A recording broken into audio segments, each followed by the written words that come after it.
Alright guys, today we are going to go over our first section of notes, and if this was in like a normal school setting, it would be with a big PowerPoint, I'd be up in front, and you guys would be writing, but because it's not, we're going to do things a little bit different. So what we're using now is called EdPuzzle. You can't fast forward through the video, you can rewind though. It will periodically stop and ask you a question. The questions are for points, so if you don't know the answer, you can always rewind and go find it. Now, also, if you click on a new tab, the video will stop. The only way the video can be submitted to me, saying that you completed it, is if you watch the whole thing and answer all the questions. So, just be aware of that while we're going through this. But we're going to talk about the principles of government today.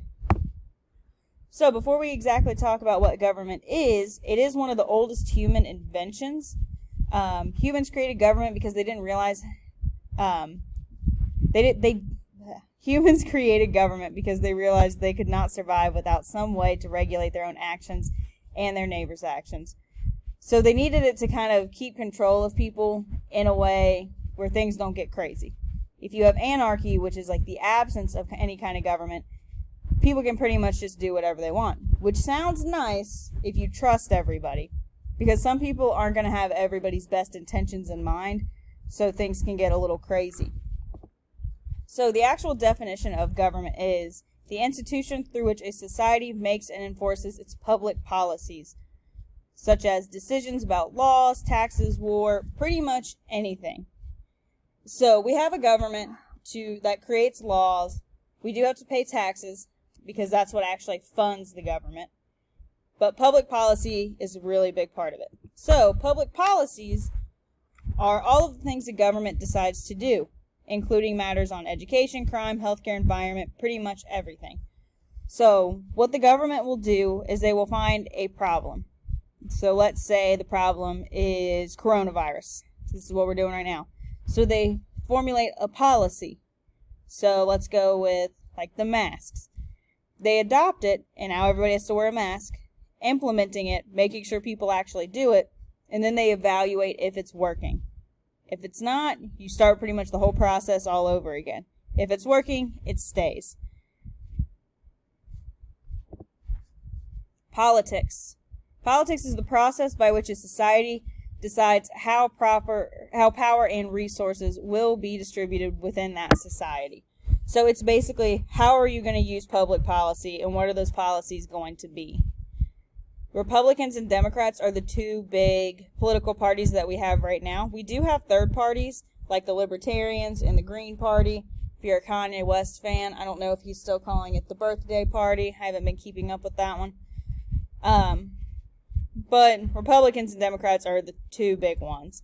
Democrats lean a little bit more liberal. Republicans are a little more conservative. In the picture, you will see the donkey that represents the Democrats, and the elephant represents the Republicans. They started out with political cartoons, and those have really just kind of stuck for them, so they still use those today. So one of the big differences they have is how to distribute power and resources. So Democrats believe the government should use more tax dollars to spend on welfare, food stamps, and other programs that support people in need, while Republicans believe you should spend less tax dollars on those same things. That is just one of the many different things that they disagree on. They disagree on things like immigration. They disagree on abortion. They disagree on how high taxes should be and who should pay more taxes. They disagree on a lot of things, and we're going to see a lot of that come up this year, especially since it's an election year. Joe Biden is running on the Democrat ticket, and the current president, Donald Trump, is running with the Republicans. So we'll see that play out, especially as we inch closer to this election. Basic powers of government. So every government has the power to make laws. That's called the legislative power. Carry out laws is the executive power, and to execute laws, which is the judicial power. So our government has all of these three things. If you have heard of Congress, that is the legislative branch. Their job is to make the laws. The executive branch on the federal level, that is the presidency, their job is to execute the laws, so make sure they're actually being carried out. The judicial branch evaluates them. If you've heard of the Supreme Court or any courts in general, they are all part of the judicial branch. They come in after the laws have already been made, and they decide like whether or not they're constitutional. Usually, they go up to the courts if someone sues or a crime has been committed. So, the basic powers of government. The powers of government may be held in a single person or by a small group, as in a dictatorship. And you will see a picture that is Kim Jong-un. He is the current dictator of North Korea. Though there's been some reports that he might actually be dead. I really don't know. As far as I know, he's still alive. Dictators usually come to power by force. He himself didn't really take his power by force. He keeps it by using force. But his grandfather took the power by force. And then his dad was in charge, and now it is currently him. They use fear to rule their people. The people of North Korea are pretty much afraid of this guy. They are starving. They don't have a lot of resources.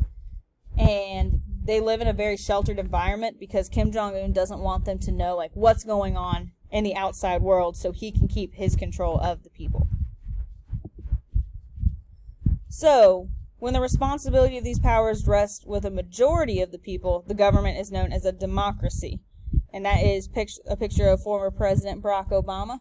So, when the people hold the power, that is a democracy. Like how we get to vote on some policies and people to represent us, we hold more of the power than a dictatorship where the people hold absolutely no power. Okay, so let's talk about the preamble to the Constitution. So this is kind of outlines what the government is supposed to do. So the preamble states, "We the people of the United States, in order to form a more perfect union, establish justice, ensure domestic tranquility, provide for the common defense, promote the general welfare, and secure the blessing of liberty.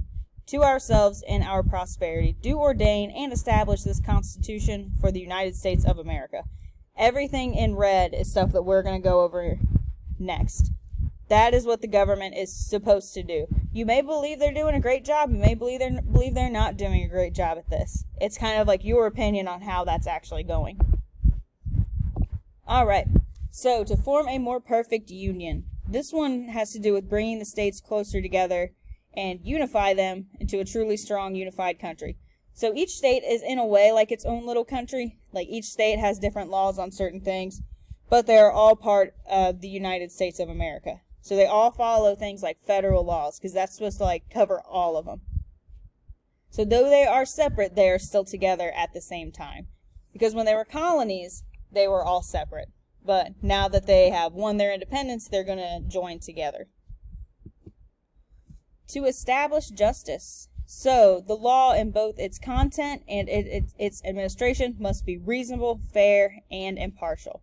So, it must be reasonable, as in the law needs to make sense. You can't just make a law that's no ballroom dancing on Tuesdays. And people ask why, and you just say because it is. It needs to be reasonable. Now, that's a pretty crazy example, but there have been some laws that have been passed that just aren't reasonable. It needs to be fair. That means the law needs to count for everyone the same way. No one should be above the law. It doesn't matter how much money you have. It doesn't matter if you're famous. The goal is to make everyone the same when it comes to the eyes of the laws. It also needs to be impartial. That means there's no bias. So, if you've ever seen any of the courtroom shows with the jury deciding whether, someone's guilty or not, they shouldn't have any bias on that. No one on the jury can be, a member of whoever is the defendant's family. Because they're already going to be biased because maybe that's their family member. Maybe they like them, maybe they don't. So it needs to be impartial. To ensure domestic tranquility. This one has to do with keeping peace, stability, and order at home. This one only is for inside of the United States. So keeping peace within your own country. That's what this one is supposed to do. Provide for the common defense. This one mostly is concerned with the military, so defending the nation against foreign enemies. This one has to do with outside forces, attacking the country or threatening.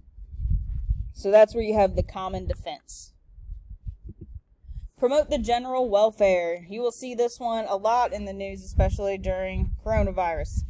So this is taking care of the well-being of citizens and acting as a servant to the citizen. It also includes things like public schools, maintaining clean air for you to breathe, providing safe infrastructure. You want safe infrastructure because you don't want to drive over a bridge. Hold on.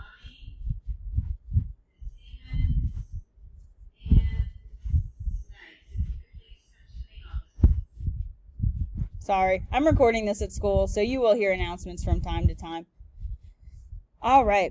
So, providing safe infrastructure, that has to do with things like roads and bridges, because you don't want to drive over a bridge and then suddenly it collapses and now you're in the water. You will see this a lot right now with coronavirus, because they're trying to provide like a safe environment so you don't get sick. So you'll see promoting the general welfare a lot during this time. Secure the blessings of liberty. This one is kind of like a future job. So you want to make sure Americans can enjoy the greatest degree of freedom possible and secure it for future generations. So this one has to do with pretty much just keeping the states free and keeping it that way for like your kids, your grandkids, all of the future generations to come with this country. So trying to preserve freedom in the United States. All right, this next question is what you are going to be working on tomorrow. So we will go over that a little bit more then. But after you answer all the questions, the video should send to me and I should be able to see what you got. Have a great day, guys.